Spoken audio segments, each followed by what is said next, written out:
नमस्कार। आज हम क्रिकेट के कुछ बहुत ही बुनियादी फंडामेंटल नियमों पर एक गहरी नजर डाल रहे हैं। हाँ, जैसा कि the fundamental laws of cricket में बताया गया है। बिल्कुल। हमारा मकसद सिर्फ ये जानना नहीं कि नियम क्या हैं, बल्कि ये समझना है कि ये नियम, खिलाड़ी, अंपायर, यहाँ तक कि गेंद और बल्ले से जुड़े नियम खेल को असल में बनाते कैसे हैं। तो चलिए इस पर थोड़ी चर्चा करते हैं। जरूर। कभी सोचा है कि टीम में ठीक कितने खिलाड़ी होते हैं, या कि बल्ले की चौड़ाई कितनी हो सकती है? हाँ, ये छोटी छोटी बातें लगती हैं पर खेल के लिए बहुत जरूरी हैं। तो सबसे पहले लॉ 1 ये कहता है कि एक टीम में कप्तान समेत 11 खिलाड़ी होते हैं। सही। हालांकि कभी-कभी अनौपचारिक मैचों में ज्यादा लोग भी खेल लेते हैं ना। हाँ, खेल सकते हैं, पर फील्डिंग 11 लोग ही करेंगे। नियम तो यही है। अच्छा, लेकिन खेल सिर्फ खिलाड़ियों से नहीं चलता, मैदान पर व्यवस्था भी तो चाहिए। बिल्कुल। और यहीं आते हैं अधिकारी। लॉ 2 में 2 अंपायरों का जिक्र है। हाँ, जो मैदान पर नियम लागू करते हैं, सारे फैसले देते हैं। जी। और आजकल तो बड़े मैचों में एक थर्ड अंपायर भी होता है जो टेक्नोलॉजी की मदद से मैदान के बाहर से सहायता करता है। और स्कोर कौन रखता है? उसके लिए लॉ 3 में 2 स्कोरर बताए गए हैं। वो अंपायरों के इशारों को देखकर स्कोर दर्ज करते हैं। ये सोचने वाली बात है कि ये भूमिकाओं कितनी जरूरी हैं खेल को निष्पक्ष और व्यवस्थित रखने के लिए। सही कहा। इनके बिना तो बहुत गड़बड़ हो सकती है। हाँ। अच्छा, अब आते हैं गेंद पर। लॉ 4, इसके बारे में क्या खास है? तो गेंद का वजन और उसकी परिधि मतलब सरकमफरेंस ये सब तय है। पुरुषों के क्रिकेट में गेंद 155.9 ग्राम से 163 ग्राम के बीच होती है। और साइज? सरकमफरेंस 22.4 सेंटीमीटर से 22.9 सेंटीमीटर। अच्छा, और महिला और जूनियर क्रिकेट के लिए? उनके लिए गेंद थोड़ी छोटी और हल्की होती है। नियम में उसका भी जिक्र है। एक और बात, एक बार में एक ही गेंद इस्तेमाल होती है ना? हाँ, और अगर गेंद खो जाए या खेलने लायक ना रहे तो उतनी ही पुरानी हालत वाली दूसरी गेंद ली जाती है। अच्छा, और हर पारी की शुरुआत में नई गेंद मिलती है? जी। और टेस्ट मैचों में एक और दिलचस्प बात है, 80 ओवर के बाद फील्डिंग टीम चाहे तो नई गेंद मांग सकती है। हाँ, ये मैंने देखा है।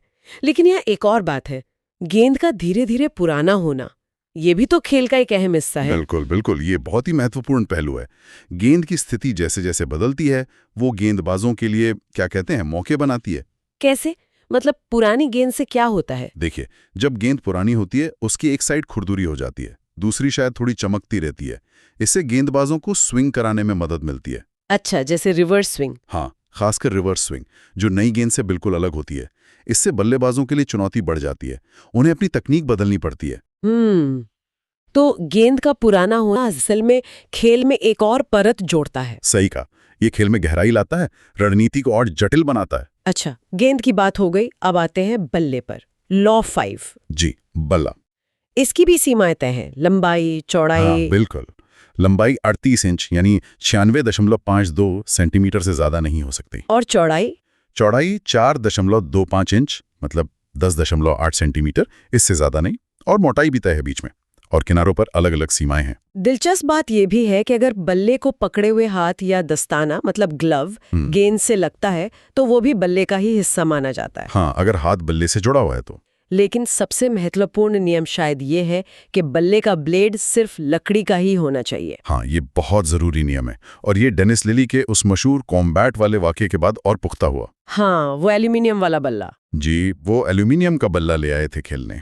उसके बाद नियम और सख्त कर दिया गया कि ब्लेड लकड़ी का ही होगा। तो ये क्यों? मतलब एल्यूमिनियम से क्या दिक्कत थी? देखिए, ये एक बुनियादी सवाल उठाता है परंपरा बनाम तकनीक का। हो सकता है एल्यूमिनियम बल्ले से गेंद को ज्यादा नुकसान होता हो, या शायद गेंद ज्यादा तेज जाती हो जिससे खेल का संतुलन बिगड़ता। पर प्रतिबंध लगाना ये दिखाता है कि क्रिकेट सिर्फ नियमों का खेल नहीं, इसकी एक भावना भी है, एक स्पिरिट ऑफ द गेम जिसे कहते हैं। हाँ, ये बात तो है। ये नियम कहीं ना कहीं उस भावना को बनाए रखने की कोशिश करते हैं। ये तय करते हैं कि मुकाबला हुनर का हो, सिर्फ साजो सामान का नहीं। तो इन सब नियमों का निचोड़ क्या निकलता है? हमने देखा कि क्रिकेट सिर्फ रन बनाने और विकेट लेने तक सीमित नहीं है। नहीं, बिल्कुल नहीं। इसके पीछे एक पूरा ढांचा है, खिलाड़ियों की सही संख्या, अधिकारियों की भूमिका, यहाँ तक कि गेंद और बल्ले का सटीक माप और वो किस चीज से बने, ये सब तय है। हाँ, और ये नियमी खेल को उसका वो रूप, वो चरित्र देते हैं जिसे हम सब पसंद करते हैं। सही। और अगर हम इसे थोड़ी बड़ी तस्वीर में देखें तो ये सोचना दिलचस्प है कि कैसे ये बिल्कुल बुनियादी मतलब फिजिकल लॉज जैसे लगने वाले नियम खेल की इतनी जटिल रणनीतियों और उसके कभी ना खत्म होने वाले रोमांच की नींव रखते हैं। ये सोचने वाली बात है। कैसे बल्ले के लिए लकड़ी का नियम या गेंद की सिलाई का नियम खेल की उस भावना को बनाए रखने में मदद करता है जिसका जिक्र अभी हमने किया।